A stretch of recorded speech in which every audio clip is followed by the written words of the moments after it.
कैकेयी राम संवाद। जब राम को भवन में पहुंचे तो वहां अपने पिता की दयनीय दशा देखकर अचंभित रह गए। उन्होंने पिता को दंडवत प्रणाम किया और हाथ जोड़कर माता कैकेयी के सम्मुख खड़े होकर पूछा, पिताजी स्वस्थ तो हैं न? वे इतने उदास क्यों दिखाई दे रहे हैं?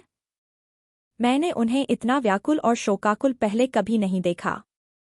क्या कोई अनहोनी घट गई है? कैकेयी ने उत्तर दिया, बेटा, तुम्हारे पिता बिल्कुल स्वस्थ हैं, बस थोड़ी दुविधा में हैं।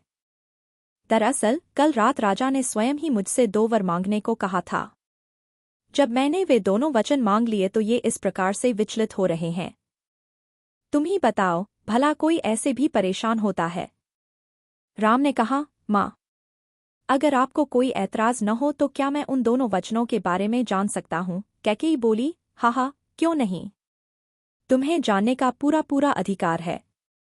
पहले वचन के रूप में मैंने तुम्हारे भाई भरत के लिए अयोध्या का राज सिंहासन मांगा है और दूसरे वर में तुम्हारे लिए 14 वर्ष का वनवास। राम बोले, माँ, आप निश्चित रहें, पिताजी के द्वारा आपको दिए गए दोनों वचनों का अक्षरश पालन होगा। मैं उनके वचन झूठे नहीं होने दूंगा। यह सुनकर कैकेयी प्रसन्न होकर बोली, बेटा राम, मुझे तुमसे यही आशा थी। तुम एक आज्ञाकारी और पितृभक्त बेटे हो। फिर कुछ सोचकर बोली, बेटा, तुम ही बताओ, मैंने क्या गलत मांगा लिया? हाँ, माँ, इसमें कुछ भी गलत नहीं है। मैं राजा बनूं या मेरा भाई भरत, इससे कोई अंतर नहीं पड़ता।